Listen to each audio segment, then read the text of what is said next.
Batman, the Brave and the Bold, considered by many to be one of the greatest Batman shows ever made. Now, granted, you could say that about most Batman shows, but the point does still stand. Brave and the Bold is interesting because it takes many design and narrative cues from the Silver Age of comics. This is also one of the few places where you can find a Batman trained in Rex Kwon Do. Revenge is a poison that rots a man from within. Bow to your sensei.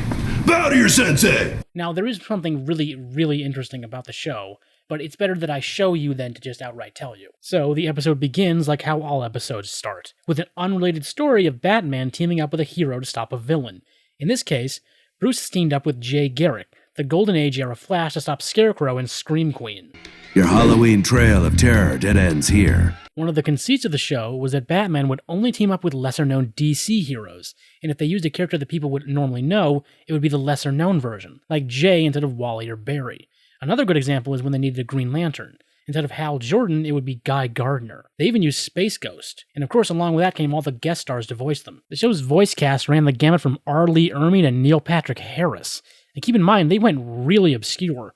Did you ever think you'd see Amazing Man? Very nice to meet you, Amazing Man. Actually, it's Amazing Man, ma'am, with an M. In case you were curious, and for the record, the show does actually end up showing Superman and Wonder Woman, but only after 2 seasons of everybody else. The villain's plan involves specially grown pumpkins, which when heated will expel fear toxin.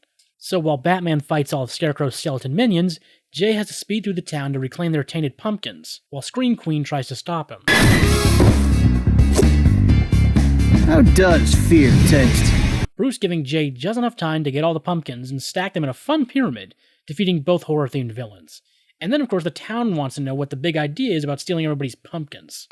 The only guy I know with a faster getaway than me. And, of course, cue intro.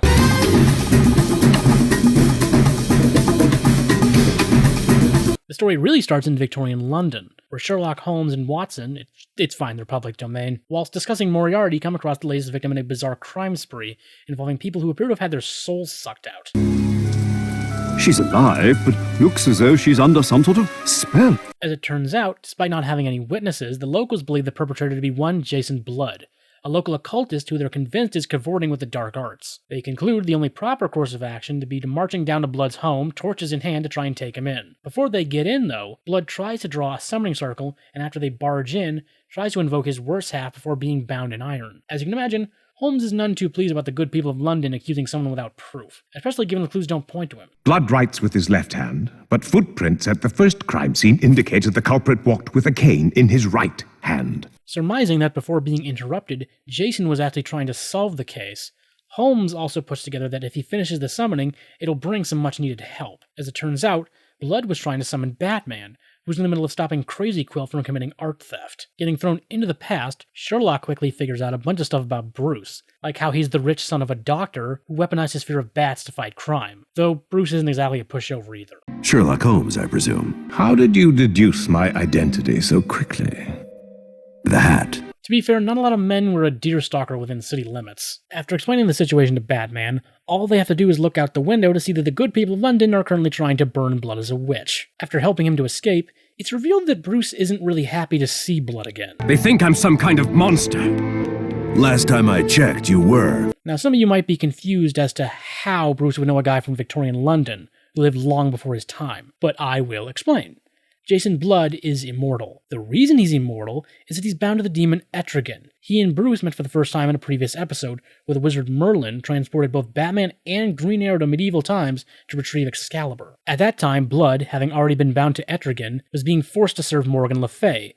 By the end, having been freed and helped to fight Le Fay, Etrigan disappeared, taking Blood with him. And to be clear, Etrigan is generally a hero, actually being a member of the Justice League's magic division in the comics. But he is still a demon. Following the escape, Batman and Blood reunite with Holmes and Watson so Bruce can ask some further questions about the case. Sherlock explains that so far, counting the woman they just found, there have been 8 victims, and the only lead they have is a note left with one of them. And while Holmes has his hypothesis of what it means, Bruce actually corrects him. Actually, Granite Demon is an anagram for Demon Etrigan. Bloody Frame refers to framing blood. And I'm sure 10 o'clock indicates the number of victims. Overhearing victim number 9 in progress, Blood transforms and they go forth, catching the culprit in the act. You know not the fury the demon hath. Let go the girl or face my wrath. While Etrigan fights off a street lamp snake, Batman attempts to stop the soul-sucking via powder horn in progress, causing Bruce to see the exact opposite of a ghost. Craddock. After surviving his cowl turned into a bat monster, Etrigan takes it upon himself to fix Bruce's costume.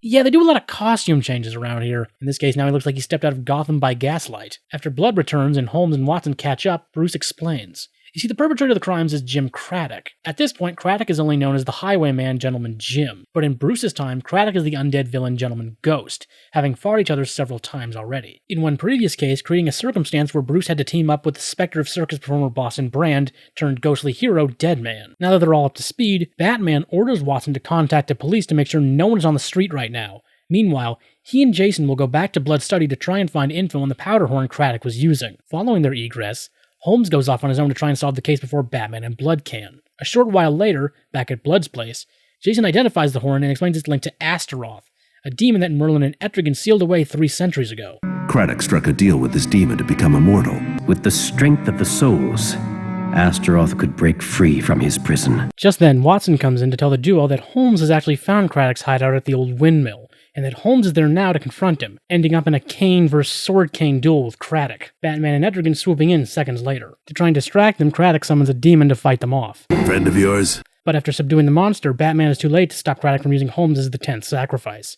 Before he departs the underworld, Bruce tries to warn Craddock to stop what he's doing, but of course, Craddock ignores him. And as you can no doubt guess, Batman and Etrigan follow him through the portal. Promptly throwing Batman at Craddock, Etrigan squares off with Astaroth. Even with those souls, you must get through me! By the way, Astaroth is voiced by Tony Todd. You know, Candyman. Oh, Candyman. While fighting each other, Craddock demands to know how Batman knows him, and Bruce tells him that in his time he's a ghost, which, given his want of immortality, sets Jim right off. Not wanting to deliberate any longer, Craddock demands his reward from Astaroth. At this point, Etrigan temporarily changes strategy and starts fighting Craddock. You're a foolish man to take that deal. A demon's promise is never real. Having managed to get the horn away from Craddock, Astaroth and Etrigan resume their fight, with Batman now assisting by tossing Craddock's iron cane, one of the few substances that hurt demons, to Etrigan, who promptly throws the cane down Astaroth's throat.